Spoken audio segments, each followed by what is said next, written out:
योगी जैसा सीएम चाहिए भाई। खट्टर से खटारा सीएम हमने आज तक अपनी जीवन में नहीं देखा। 100 करोड़ सनातनी है, क्या इसी तरह से सनातन को खत्म करने की बारी आ गई है क्या? ये केवल और केवल संविधान की आड़ में मौलवियों को सपोर्ट कर रहे हैं जो देश में आतंक और जिहाद फैला रहे हैं, हिंदू बेटियों को सूटकेसों में पैक कर रहे हैं। कहता है तिलकधारी बनाऊंगा, मारता है, कहता है तुम्हें मैं बनाऊंगा हिंदूवादी नेता, यही मना करता है। इसने कही मैं बनाऊंगा तिलकधारी। इस एसएचओ ने बोला, खुद मेरे से बोला है कि मैं बनाऊंगा तिलकधारी। 24 साल के अंदर इतनी पड़ताना नहीं चली जितनी इसने चलाई है। बहुत मार भाई साहब, इसने वैसे जिंदगी आराम कर रखी है, पूरी जिंदगी आराम कर दी इसने। संगठन के कार्यकर्ताओं को रहना आराम कर रखा है। हमारे भगवानों को सबको तोड़वा दो भाई, खत्म कर दो सब कुछ। कि नहीं भाई हिंदू कुछ नहीं करेगा। मेरी स्थिति मैं नहीं बता सकता क्या बीतरी मेरे ऊपर। तो भाई मार दो आज, क्योंकि घर जाऊंगा ये मारेगा, ये खत्म कर देगा, ये जालिम इंसान मार देगा मुझे। भाई मारना डेली क्यों मार रहे हो, एक दिन मार दो। हमारी मांग है यहाँ के एसएचओ दिलीप को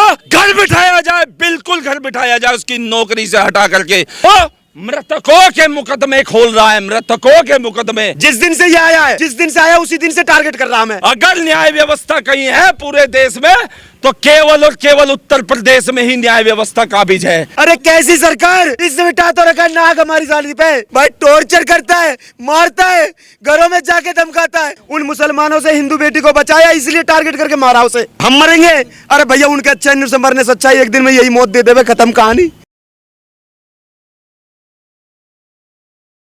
नमस्कार, मैं शर्मा और आप देख रहे हैं ओ न्यूज़ हिंदी। आज एक दुखद खबर हरियाणा के फरीदाबाद से सामने आई है, जहां पर बताया जा रहा है कि बजरंग दल के 2 कार्यकर्ताओं पर उन्मादी भीड़ के द्वारा हमला किया जाता है। जो समुदाय विशेष की भीड़ थी उसके द्वारा हमला किया जाता है, जिसमें से एक बजरंग दल के कार्यकर्ता की दुखद मृत्यु हो जाती है। आज हिंदू संगठनों में, बजरंग दल में, विश्व हिंदू परिषद में बहुत ज़्यादा गुस्सा है। ये लोग आज यहाँ पर इकट्ठे हैं, कार्यकर्ता इकट्ठे हैं। क्या इन लोगों की मांगे हैं प्रशासन पर, क्या ये लोग सवाल उठा रहे हैं? इन लोगों से बात करते हैं और जानते हैं। लोग के साथ ही इस वक्त हमारे साथ मौजूद है। क्या नाम है आपका? हिमांशु। हिमांशु, ये बताइए सिलसिलेवार तरीके से कि क्या हुआ था आखिर आलोक के साथ? मैं उस टाइम साथ में नहीं था उनके, करीब मेरा बर्थडे था तो मुझे फ़ोन आया, तो उसने फ़ोन किया, भाई शिवम का फ़ोन आया, उसने कहा भाई मुझे चक्कू लगा रखा है, सांस नहीं आ रही। मैंने कहा कहाँ पर है? तो मेरा दोस्त उसे लेके आ रहा था, तो मैंने उसने बताया भाई मेरा ठिया करके कुछ है हरियाणा में, वहाँ पर है। फिर मैं अपने बड़े भाई को भेजा, मेरा भाई गया उसे लेके आया। फिर ये 3 लड़के को मारते, एक जिसको ईट मारी थी, तो उसने मुझे फ़ोन किया, उसने कहा भाई मेरे में मतलब आलोक, उससे हमको चक्कू मारा, आलोक तो कहीं गिर गया है, उससे हमको तेरा भाई लेके आ रहा है। और मैंने कहा तो ये भी लगे चक्कू? कह रहा है नहीं भाई मुझे ईट मारे कमर पे। मैंने कहा मारा गया था, क्या कारण था? भाई वही पुरानी दुश्मनी इनकी। अच्छा, बात कही जा रही है कि हिंदू है इसलिए हमला किया गया था और मुसलमानों ने मारा है, ऐसी बात? भाई मुसलमानों ने ही मारा है। तुमने देखा पोस्ट में चक्कू ले रहा था कैसे कैसे है, जो हमने चक्कू देखे नहीं आते, सब्जी काटने वाले चक्कू देखे हमने, उनने कैसे कैसे चक्कू ले रखे पता नहीं। उसी से मारा गया था भाई, उसी से ही मारा। भाई आलोक को इतने मारा है ना, एक यहाँ मारा पीठ पे, उन्हें 15 से 16 चक्कू मारे कम से कम। आलोक भी आपराधिक श्रेणी का व्यक्ति था। भाई बजरंग दल से है, कहाँ अपराधी है वो? मतलब बजरंग दल से अपराध कर दिया उसने। भाई खुद जो हिंदू तो उसने अपराध कर दिया। अच्छा, तो आज आप लोग इकट्ठा हुए, कानून पे तो भरोसा है आप लोगों को, कानून कार्रवाई करेगा? भाई भरोसा है, पर हमारे से पुलिस वाले सर है, उनने क्या कहा, हम पे जादू की छड़ी नहीं है, जादू की छड़ी नहीं, तुम कर क्या रहे हो? 24 घंटे का टाइम दे, हम ढूंढेंगे। अभी तक नहीं ढूंढ पाए अभी तक नहीं ढूंढ पाए। उन्हें 24 घंटे का टाइम दिया था, कह रहे हमने सबको लगा रखा है, क्राइम ब्रांच लगा रखी है, 4 टीमें बना रखी है। कहाँ है टीमें? अभी तक हमें एक भी टीम नहीं देखी, ना हमें कोई रिपोर्ट मिली अभी तक। कह रहे कि आप लोग जब ऐसे इकट्ठा होते हैं तो फिर माहौल बिगड़ता है या आपसी तनाव बढ़ता है?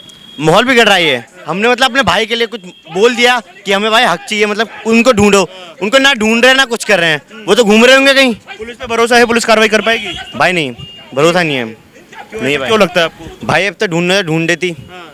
उनने क्या कि तुम हमारी आंखों हम पे जादू की छड़ी नहीं है, साफ साफ ताना मार रहे हैं हम पे जादू की छड़ी नहीं है, तो यानी वही है उनका, वो नहीं ढूंढ पाएंगे। उन्होंने कोशिश करी ढूंढने की? भाई हम कोशिश क्या करें, पुलिस वाले कह रहे हैं हम ढूंढेंगे, अब हम कोशिश करेंगे तो भाई फिर वही बात है कि हम पे छोड़, हमसे बोल दो हम ढूंढ ले, हमसे ढूंढ भी लेंगे, एक बोल दो हमें, फिर हम तो कहीं से भी निकाल लेंगे उन्हें, धरती आसमान कहीं से फाड़ के ले आएंगे।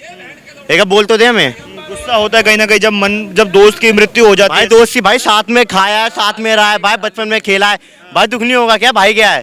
सर खुलेआम चुनौती कहते हैं, आप बजरंग दल के बच्चे हो, तो कहते हैं हम बजरंग दल के बच्चे नहीं, हम आपके बाप हैं। उसके बाद पे चाकू निकालने का मारना स्टार्ट कर देते हैं। अच्छा, ऐसा क्या बजरंग दल ऐसा क्या कर दिया हमने जिसको ऐसा? कल हम भी इनके साथ में हैं, हम भी इस ग्रुप में हैं, हम इस संगठन में हैं, क्या कल हमारे साथ नहीं हो सकता? जब हमारे भाई के साथ हो सकता है, हमारे साथ भी हो सकता है। ये भाई है, अगर इसके साथ कोई दिक्कत आ जाए, अगर मैं इसके साथ खड़ा होकर के बात बोल लेता हूँ, 4 बात इसकी रख ली। थाने में अभी मैं 4 दिन पहले गया, सर पकड़ करके टेबल में मारा गया मेरा, ऐसा ही। नरेश जांगड़ा, सिर्फ पल्ला थाना। सिर्फ बात क्या थी, मैंने ये कह दी दिलीप एसएचओ साहब से, मैंने भाई साहब कह रहा तेरे साथ पड़ा हुआ है ये। अरे भाई साहब, एक एसएचओ का अगर मैं भाई साहब कह दी, क्या गुनाह कर दिया मैंने, क्या गुनाह कर दिया? प्रांत का कार्य करता हूँ, भाई साहब कह करके मैंने, भाई सर मेरे से ना बोला जाए। भाई मारना डेली क्यों मार रहे हो, एक दिन मार दो। मैं बजरंग दल का प्रांत कार्यकारिणी सदस्य हूँ, बजरंग दल हरियाणा का। भाई डेली क्यों मार रहे हो मुझे, एक दिन मार दो, खत्म करो यार। और ये इनके, मैं कह रहा हूँ इनके टारगेट नहीं कर रहा, इन जिहादियों के टारगेट नहीं बन रहा, तुम बना लो अपना टारगेट। दे तो रखे प्रशासन ने तुम्हें गोलियां, दे तो रखे हथियार, ठोक दो एक। जिस दिन से ये आया है, जिस दिन से आया उसी दिन से टारगेट कर रहा मैं। कोई सुनने वाला नहीं है, सबके भाई साहब कानों पे। पता नहीं कितनी मंटली ये पहुंचाता है और कितनी इसके पास आती है और कितनी तगड़ी इसकी सोर्स है। घर वालों को भी टॉर्चर किया जा रहा है। सबको भाई, पूरा इसका एजेंडा यही है। आज से पहले भी भाई साहब इस फरीदाबाद में रहे, मैंने भी उम्र बिता दी फरीदाबाद के अंदर। 2001 से 2024 साल, 24 साल मैंने बिताए, लेकिन 24 साल के अंदर इतनी पड़ताना नहीं चली जितनी इसने चलाई है। बहुत मार भाई साहब, इसने भाई साहब जिंदगी आराम कर रखी है, पूरी जिंदगी आराम कर दी इसने। संगठन के कार्यकर्ताओं को रहना आराम कर रखा है, किसी के कान पे जूं नहीं रखती, पागल करके धर दिया इसने मुझे। अरे कैसी सरकार, इसने बिठा तो रखा नाक हमारी साली पे, ये नाक बिठा के धर रखा छाती पे। सबसे बोल के देख लिया भाई, सबसे बोल के देख लिया, मृत्यु निश्चित है भाई। आज मार दो, नहीं जाना घर, ये नहीं जाना इसके आगे, इसने आग लगा के धर दी हमें। जब आप अंतिम संस्कार पर आए, आज भी आपको धमकी दी गई थी। धमकी भाई, टॉर्चर करता है, मारता है, घरों में जाके धमकाता है, कोई सुनने वाला नहीं, कोई पूछने वाला नहीं। घरों में मम्मी होती है, पापा पैरालाइज है, मम्मी किस कपड़े में, अंदर घरों में घुस जाते हैं पुलिस वाले सिर्फ इसके कहने पे। भाई घरों तक किसने पढ़ता ना, मेरी स्थिति मैं नहीं बता सकता क्या बीत रही मेरे ऊपर, पर इसके द्वारा, सारी इसके द्वारा की जा रही है। इसने मुझे मार दिया, मेरे को आज पागल की स्थिति में से करा है। उस घटना में भी जो बच्चा मरा, अगर हम किसी के साथ खड़े हो जाए, किसी बहन बेटी के साथ में खड़े हो जाएं, तो ये टॉर्चर करता है, बनाता है, कहता है तिलकधारी बनाऊंगा, मारता है, कहता है तुम्हें मैं बनाऊंगा हिंदूवादी नेता। टॉर्चर पर सब पूरी से प्रताड़ित करता है, लेकिन कोई सुनने वाला नहीं, कोई जानने वाला नहीं। आज मेरी आंखों में पहली बार आंसू निकले, वो इस पुलिस वाले के चलते नहीं निकले, मेरे अपने अधिकारियों के चलते निकले, मेरे उनके चलते निकले जो इस चोर का पूरा समर्थन करते हैं, इस चोर के लिए कभी आवाज नहीं उठाते, इस चोर के लिए कभी ऊपर तक सपोर्ट नहीं करते। यही मना करता है, इसने कही मैं बनाऊंगा तिलकधारी, इस एसएचओ ने बोला, खुद मेरे से बोला है कि मैं बनाऊंगा तिलकधारी। भाई साहब आज तक मैं कभी अपने, मेरे पहला रिकॉर्ड है ये, 7 साल हो गए संगठन में काम करते हुए, कभी मैंने कभी किसी के लिए नहीं बोला। प्रथम बार इतनी दिलानी महसूस हो रही है कि इस एसएचओ ने, जब से मेवात प्रकरण हुआ है, इसने भाई साहब डेली इसकी ये हालत खराब कर दी हमारी। मारता है, टॉर्चर करता है, हर तरह की गतिविधि अपनाता है। मेवात यात्रा में गए थे आप लोग? हाँ जी, मैं भाई साहब मेवात यात्रा में प्रांत कार्य सदस्य हूँ, तो पूरी जिम्मेवारी मेरे पर थी। पर मैं तो भाई साहब से निवेदन करूंगा, भाई मार दो आज, क्योंकि घर जाऊंगा ये मारेगा, ये खत्म कर देगा, ये जालिम इंसान मार देगा मुझे, मैं खुल के कह रहा हूँ भाई। कौन मार देगा भैया? एसएचओ दिलीप। क्यों मार देगा? भाई तिलक लगा रखा माथे पे, हिंदू समाज का काम कर रहा हूँ इसलिए मार देगा। बड़े भाई इससे ज्यादा कुछ नहीं कहूंगा भाई मैं तो। क्या मेवात में हिंदू जो है वो यात्रा में गया, इसी वजह से हो रहा है? बिल्कुल भाई, सीधा सा उद्देश्य इनका यही है, जो मेवात के जो उसमें गए थे उन सबको टॉर्चर कर रहा है ये। इसका कहना यही है कि मैं संविधान, भाई साहब हम भी तो चल रहे संविधान पे, हम कौन से संविधान को उल्लंघन कर रहे हैं? अपनी बात रखना भी पाप हो गया क्या? इस भाई के साथ क्या अन्याय है? रात को इस भाई के घर पे भाई साहब 2-2 बार पुलिस भेजी जाती है, टॉर्चर करता है। पुलिस आ रही है, अभी भी मेरे साथ में यही खड़े हैं, वो देखो वो खड़े हुए 3-4 मना करें अंतिम संस्कार में घर से ना निकले, घर से ना निकले ये। आपके पीछे खड़े हैं भाई अगर साहब। इनके हिंदू समाज का कोई बंदा मरा है ना, तो ये घर से ना निकले, ये आवाज ना उठाए। इनका कहने का मतलब है कि ये घर से ना निकले, अपने समाज की, अपने परिवार की, अपने धर्म की आवाज ना उठाइए। मेरे को भी 3-4 बार थाने बुलाया गया है, और थाने में इसी तरीके से बिठा करके मुझे एक कहानी सुनाते हैं कि मैं पुलिस अधिकारी हूँ, मेरे पास 15 लाख रुपए किराया आता है। मैं कह रहा हूँ तेरे पास 15 करोड़ रुपए किराया आता है, उससे मुझे क्या मतलब है भाई? क्या मतलब है? मनोरंजन के लिए वो व्यक्ति क्या मतलब है? और फरीदाबाद कमिश्नर साहब ने कहा है कि इसके ऊपर इतनी एफआईआर दिल्ली में है और इतनी एफआईआर दर्ज इधर है, किनके, जिन पे चाकू लगे, जो एक बच्चा मर चुका है उसकी एफआईआर दिखाई है, और जो एक अभी जूझ रहा है जिंदगी और मौत के बीच में, एक उसके बाद इस पे भी 2-3 केस लग रहे। लेकिन कमिश्नर साहब ने ये नहीं बताया कि इन्हें तो भाई सम्मानित कर रखा है। भाई सारे के सारे मुसलमान हैं, 6-7 लड़के हैं मुसलमान, 3 लड़कों पे एफआईआर दर्ज है, लड़कों को धमकाया जा रहा है। जो इसमें चश्मदीद गवाह है ना भाई साहब, उनको ही धमका दिया, कमरे में ले जाकर उनके घर पे जा करके धमका करके ये बोल दिया गया कोई फायदा नहीं है, तुम उलझ जाओगे, तुम उलझ जाओगे। क्यों भाई? उन्होंने मारा क्यों? आपसी रंजिश थी या फिर हिंदू होने की वजह से? 4 महीने पहले एक हिंदू बेटी को बचाया आज मैं हाँ। किस समाज की हिंदू और हिंदू बेटी को बचाता, उन्हीं जालिमों से, उन मुसलमानों से हिंदू बेटी को बचाया, इसलिए टारगेट करके मारा उसे। हम मरेंगे? अरे भैया उनके अच्छे से मरने से अच्छा एक दिन में यही मौत दे देवे, खत्म कहानी। हम तो यही से ले लेंगे, यूं ही मौत दे देवे। आपके साथ भी मेवात यात्रा के बाद से ही अरे पूरी मेवात यात्रा से मेरे घर पे पुलिस रहती है एनी टाइम, कभी कल कभी परसों, कहाँ जा रहा है, कब जा रहा है, क्यों जा रहा है। अरे साथ में पे चलो ना भैया, जहाँ चलना है 2 बंदे दे दो, परमानेंट दे दो मेरे को, और मैं टहलाऊं पूरे भारत में, फिर टहलाऊं। सरकार कही जाती है ये खट्टर सरकार नहीं है, खटारा सरकार है भाई साहब। खट्टर साहब की जगह दूसरे लाओ, खट्टर साहब की जगह दूसरा लाओ। अरे भाई साहब मैं कह रहा हूँ, हिंदुओं की लाशों पे राजनीति कर ली खट्टर सरकार ने, हिंदू की लाशों पे राजनीति, और सही अपडेट आगे भी नहीं दे रहा है।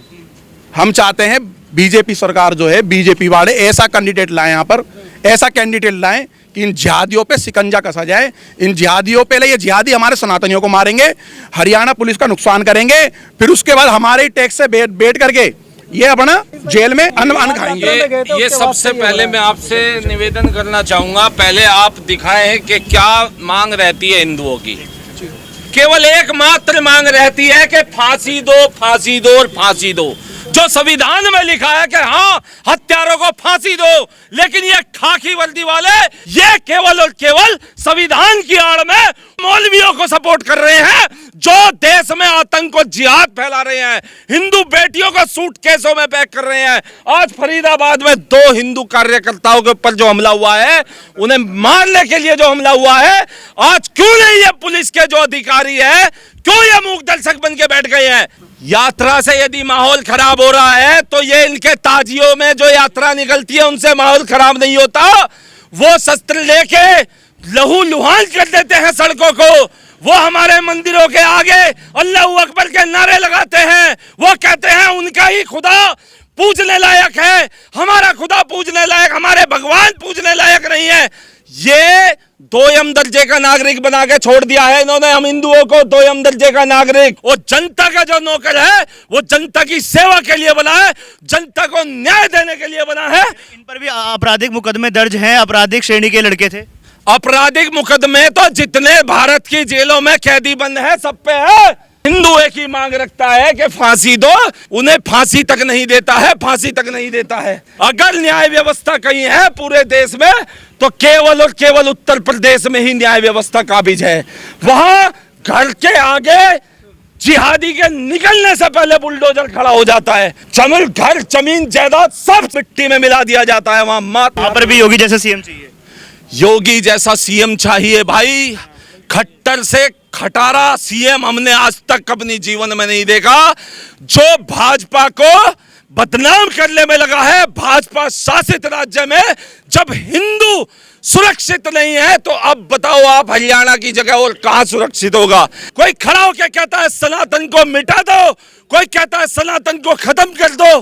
100 करोड़ सनातनी है, क्या इसी तरह से सब सनातन को खत्म करने की बारी आ गई है क्या? पुलिस उत्तर प्रदेश में जो है, आज से पहले भी पुलिस थी, लेकिन वो नाम ढूंढ ढूंढ के कार्रवाई करती थी। जब अखिलेश का शासन होता था कहती थी हाँ जी आप कौन हो? आशुतोष मिश्रा, चल बैठ गाड़ी में। आप कौन हो? पंकज श्रीवास्तव, चल बैठ गाड़ी में। लेकिन जैसे ही उसे नाम मिलता था हाँ जी आप कौन हो? अब्दुल्ला रहमान, शाहरुख, उन्हें छोड़ दिया जाता था अखिलेश के शासन में। आज पुलिस को खुलकर वहां पे काम करने दिया जा रहा है तो माफियाओं को मिट्टी में मिलाया जा रहा है, चाहे फिर उसमें विकास दुबे हो, चाहे फिर उसमें अतीक अहमद हो। सरकार की नीयत से फर्क पड़ता है, सरकार की नीयत से भी फर्क पड़ता है। और पुलिस अधिकारी जो अपनी मनमानी करते हैं, देखा है ना किस तरह से उत्तर प्रदेश में अगर कोई पुलिस अधिकारी, पुलिस का कर्मी अपनी मनमानी करता है तो 2 मिनट के अंदर नाप दिया जाता है, 2 मिनट के अंदर नौकरी से हटा के घर बिठा दिया जाता है। हमारी मांग है यहाँ के एसएचओ दिलीप को घर बिठाया जाए, बिल्कुल घर बिठाया जाए, उसकी नौकरी से हटा करके, क्योंकि उसके इस राज्य, उसके शासन काल में उसके एसएचओ होते हुए आज ये हिंदुओं पे बर्बरता हो रही है। वो मृतकों के मुकदमे खोल रहा है, मृतकों के मुकदमे। उनको कह दिया जाता है कि ये भटके हुए नौजवान है। इसने मारा, इसने मारा है। कहता कल का हम क्या बच जाएंगे, हम बच जाएंगे, पर भी हमला हो सकता है। बिल्कुल होगा भाई। और भाई साहब ये हमारे साथ इतना बड़ा अत्याचार है, इतना बड़ा अनाचार हो रहा है ये कि भाई हम हिंदू समाज का काम ही करना छोड़ दें, हम अपने घर बैठ जाएं चूड़ियां पहन के, तब तो ये सारा प्रशासन और सब चीज ठीक है। भाई हम बस मर जाएं तो हम मर जाएं तो हम भाई साहब ना करें, हम अपनी यात्राओं ना करें, हम अपने भगवान की पूजा करना छोड़ दें। भाई प्रशासन हमसे ये कह दे भाई सब इस्लाम स्वीकार कर लो, भाई ये इस्लामिक देश है, सब इस्लाम स्वीकार कर लो, भाई हम यात्राएं बंद कर देंगे। मुस्लिम इलाके में जाते हो कहते तोड़वा दो सबको, हमारे भगवानों को सबको तोड़वा दो, भाई खत्म कर दो सब कुछ। कि नहीं भाई हिंदू कुछ नहीं करेगा। अरे भाई ये सरकारी मशीनरी किस लिए है ये? काय कोई ना बंदूक खरीद के दे रहे हो, काय कोई ना तनख्वाहें दे रहे हो, किस बात की सरकार जब तुम हमारी यात्राओं की रक्षा नहीं करते? लोग जानबूझकर मुस्लिम इलाके में से यात्रा निकाल। अरे भाई साहब मुस्लिम काय का इलाका, वहाँ मंदिर नहीं है क्या हमारे? भाई साहब काय का इलाका, वहाँ मंदिर है ना, वहाँ हमारा है ना। भाई साहब वहाँ दिखाओ ना कि भाई ये मंदिर है हमारा, ना जाए फिर हम छोड़ दें हम मंदिर को कि भाई अब यहाँ मुसलमान आ गए अब छोड़ दो, तो भाई मेवात छोड़ दें, मेवात पाकिस्तान को दे दे। सड़क सरकारी संपत्ति होती है और उसी सड़क से जाने का हर एक व्यक्ति का अधिकार होता है। तो कौन कह सकता है कि ये मुस्लिम का इलाका है जब वहां हमारा मंदिर पड़ रहा है और वहां अगर मुस्लिम बसा हुआ है तो हमें उससे क्या लेना देना? हम तो अपनी यात्रा निकाल करके हम अपने सीधे मंदिर पे जाते हैं और सरकारी सड़क का उपयोग करके जाते हैं, किसी के मुस्लिम के घर में घुसते हुए जाते हैं क्या? पांडवकालीन मंदिर है, आज का मंदिर नहीं है। वहाँ पांडवों ने बनाया था, नल्लड़ महादेव, पांडवों ने उसकी स्थापना करी थी। अब क्या करें भाई, मेवात में मुसलमान ज्यादा हो गए, भाई इसे पाकिस्तान को दे दो, भाई छोड़ दो इसे। तो काफी लोग यहाँ पर मौजूद थे, हिंदू संगठन के लोग थे जिनमें आक्रोश था, गुस्सा था। ये जो यहाँ पर हमला किया गया पोस्टर में आपको दिखाना चाहूंगा, यहाँ पर उन आरोपियों की जो शक्ल है वो यहाँ पर लगाई गई है और ये खास तौर पे एक तस्वीर है जिसमें चाकू हाथ में और बहुत खतरनाक ये नुकीला दतीला चाकू है। एक और तस्वीर यहाँ पर वही दांतों वाला जो चाकू होता है जिससे गोद कर बताया जा रहा है कि हत्या भी की गई थी, इसी प्रकार के चाकू से हत्या की गई थी। वो आज यहाँ पर जो हिंदू संगठनों में आक्रोश है वो देखने को मिला है, क्योंकि जिस प्रकार से लगातार हरियाणा से ऐसी घटनाएं सामने आ रही है, फिर चाहे वो नूह मेवात की घटना हो, गुड़गांव की घटना हो और आज फरीदाबाद की घटना सामने आई है, इसको लेकर जो हिंदू संगठनों में रोष है, जो गुस्सा है वो सामने आया है। इस पूरे घटनाक्रम के बारे में आप लोगों के जो विचार है वो आप हमें कमेंट बॉक्स के माध्यम से जरूर बताएं। वीडियो जर्नलिस्ट प्रसेनजीत झा के साथ मैं आयुष शर्मा, ओ न्यूज़ हिंदी।